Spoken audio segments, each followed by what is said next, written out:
सात संगत जी, प्यार से कहना अहंकार, सेवा भी कर सकें, सुमिरन भी अधिक से अधिक करें और सत्संग का भी ये जो इतना हमें सौभाग्य मिला है, तो इसमें भी आके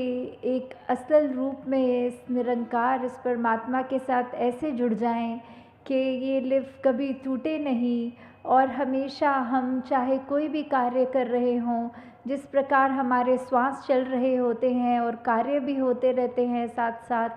वैसे ही हम इस तरह इस प्रभु निरंकार के साथ एकमिक हो जाएं कि कुछ भी हो पर इसी में ही जी रहे हैं, ये एहसास बना रहे। तो आज ये जो हरदेव वाणी का जो ये शब्द चल रहा है, तो उसकी पंक्तियाँ, हाँ जी। बंदे में गर भाव बदी का बन जाता शैतान है। तो कैसे मनुष्य को ये बात बताई जा रही है कि मन के भाव,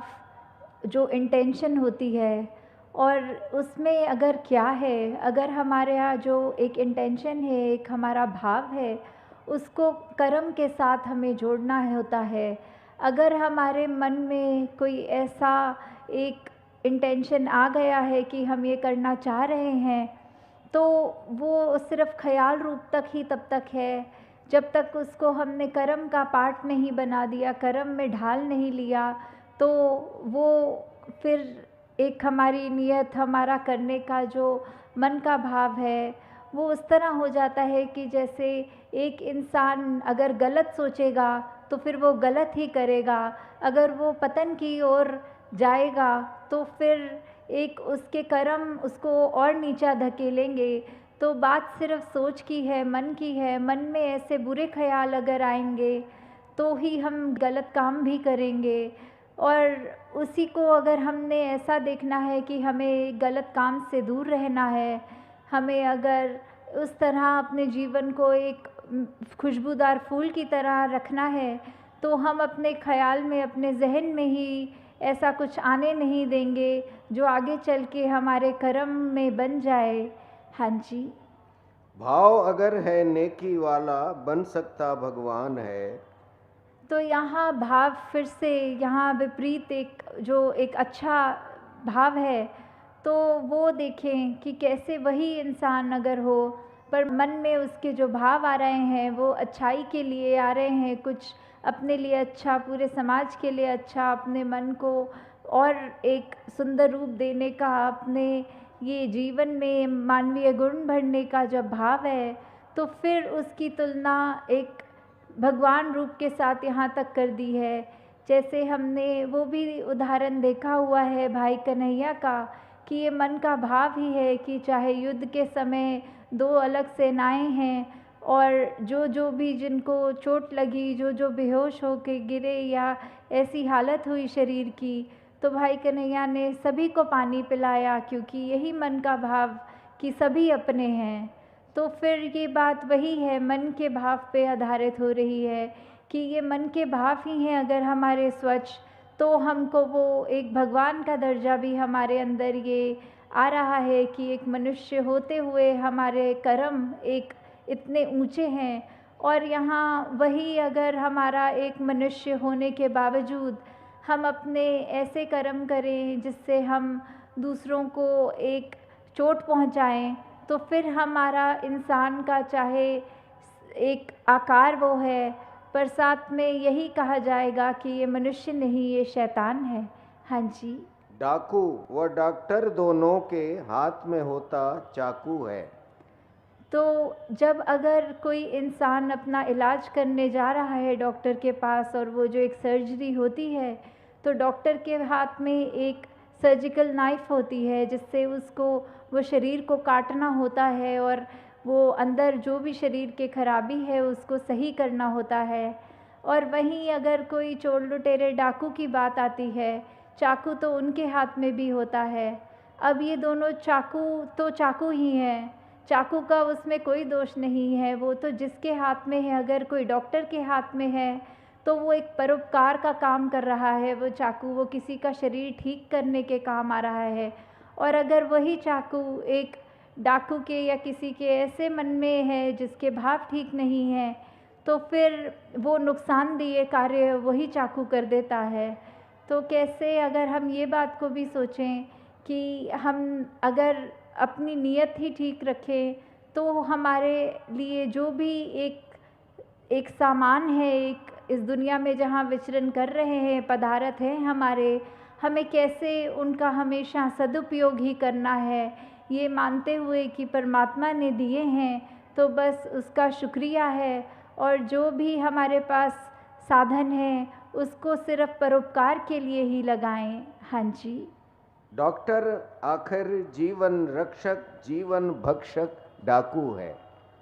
तो यही उदाहरण आगे बढ़ता हुआ कि डॉक्टर ने तो फिर उस चाकू से रक्षा करी है एक इंसान की, और डाकू ने उसी इंसान को नुकसान दे दिया।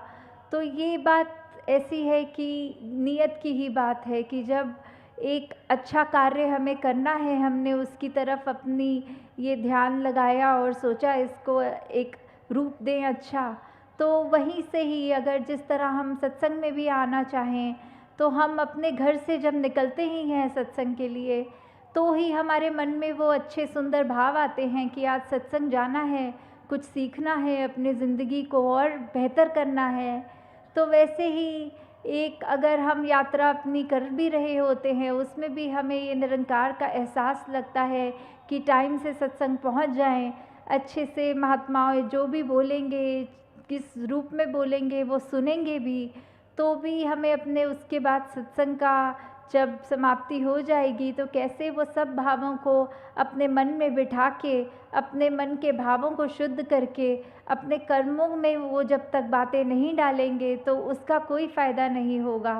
तो ऐसे ही इसी उदाहरण में भी कि ये डॉक्टर और चाहे एक डाकू की बात है, पर हम इसको किसी भी एस्पेक्ट में देखें, बात सिर्फ इतनी है कि मन अगर हमारा शुद्ध है, हमारी सोच शुद्ध है, तो हमारा एक भाव के बाद हम उसको कर्मों में भी एक शुद्धता डाल सकते हैं। हाँ जी। दिखने में है एक से दोनों, भाव मगर है जुदा जुदा। तो कैसे एक इंसान का जो आकार है वो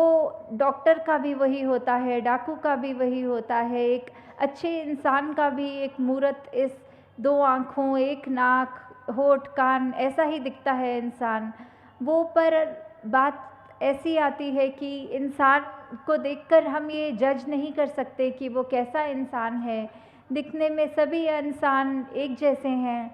पर अगर हमें यही देखना है कि कौन इंसान कैसा कर्म कर रहा है, उसी से हमें पता लगता है कि हमें इस इंसान के पास जाना है, ये तो बहुत अच्छी बातें करता है, इसका जीवन देखो कितना सुंदर है, हमें इससे शिक्षा लेनी है, हमने इसके जैसा बनना है। और वहीं दूसरी ओर अगर इंसान हम ऐसा देखें जो कठोर वचन भी बोल रहा है, खुद भी परेशान है, औरों को भी परेशान कर रहा है, तो हम हरगिज़ उस इंसान के पास नहीं जाना चाहेंगे। तो इंसान ही है, ये 5 तत्व जो है वो हर इंसान में है, पर हम अपनी सोच, अपने दिल, हमारे पास जो ये चेतनता है, ये ब्रह्म ज्ञान है, हम उसका कैसे सदुपयोग कर रहे हैं वो हमारे हाथ में है। हम कैसे अपने जीवन की दिशा को कहाँ ले जाना चाहते हैं ये भी हमारे हाथ में है। हाँ जी। एक बुराई करता हरदम, एक भलाई करे सदा। तो कैसे ऐसा ही इंसान जो हमेशा उसके पास अगर तो उसकी, जैसे अभी ये डॉक्टर का ही उदाहरण चल रहा है कि कैसे अगर तो एक डॉक्टर की भी मति खराब हो गई तो फिर उसको भी अगर वो सर्जिकल नाइफ मिलेगी तो उसने भी नुकसान पहुंचाना है। और एक अगर डाकू का भी उस समय हृदय में परिवर्तन आ जाए तो उसने भी वो चाकू हाथ में होते हुए किसी के चोट नहीं पहुंचा सकता।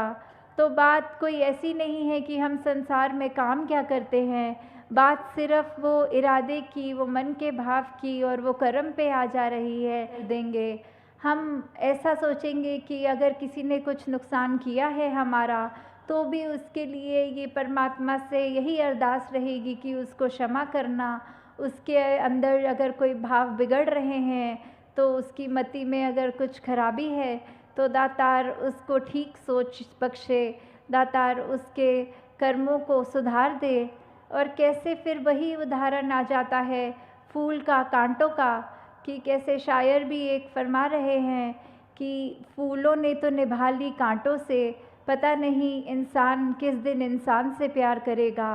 कि कहाँ ये चोट पहुंचाने वाह। वाले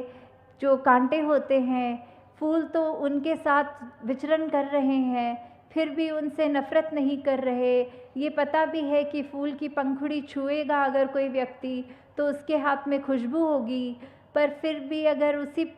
के फूल के नीचे थोड़ा हाथ पंखुड़ी से नीचे लग जाए तो कांटे चुभेंगे उस इंसान को। तो ये बात जानते हुए भी फूल कोई अपना दर्जा ऊपर नहीं समझते, कांटों का नीचा नहीं समझते, बल्कि एक ही स्टेम के ऊपर दोनों रहते हैं। तो और साथ ही ये इंसान की बात आ रही है कि फूलों ने भी जहाँ कांटों से निभा लिया है, पर हम इंसान होकर एक परमपिता परमात्मा की एक अंश होकर भी अगर हम आपस में एक दूसरे से नहीं बोल पा रहे हैं, मन में भेद रख रहे हैं, जाति पाति का हो चाहे रंग का हो, किसी तरह का भी अगर हम दूसरे को अपने अपने से नीचा सोच रहे हैं, तो ये हमारी ही सोच में खराबी है, दूसरे इंसान में खराबी नहीं है। हाँ जी। कभी किसी के लिए हमारे मन में ना दुर्भाव हो। तो कैसे ये हरदेव वाणी में इस शब्द का सारांश जो निकल के आ रहा है कि हम अपने मन के अंदर हर एक के लिए भला ही सोचें, हम हर एक के लिए यही सोचें कि हर कोई हमारा ही है, हर कोई अपना ही है। इस हद तक कि अगर हम किसी को मिलते हैं, जब उसके चरणों में ये धन्यवाद करते हैं, तो हम यही मानते हैं कि ये शख्स भी तो ऐसा ही है जैसा मैं हूँ, क्योंकि जो मेरे अंदर परमात्मा है वो अगले सामने वाले के भी अंदर है, और उसी परमात्मा को यहाँ नमन हो रहा है। हम जिससे भी मिलें हमें अपना अक्स उसके अंदर नज़र आए। तो ऐसा जब ये संसार बन जाएगा, जब हम दूसरों के लिए भी अपने मन से शुभकामना रखेंगे, तो ही हमारा जीवन असल में एक वर्थ लिविंग लाइफ बन जाएगा। एक जीवन जीने की कला क्या होती है, वो दूसरों के लिए मन में हित रखने की बात आ जाती है। तो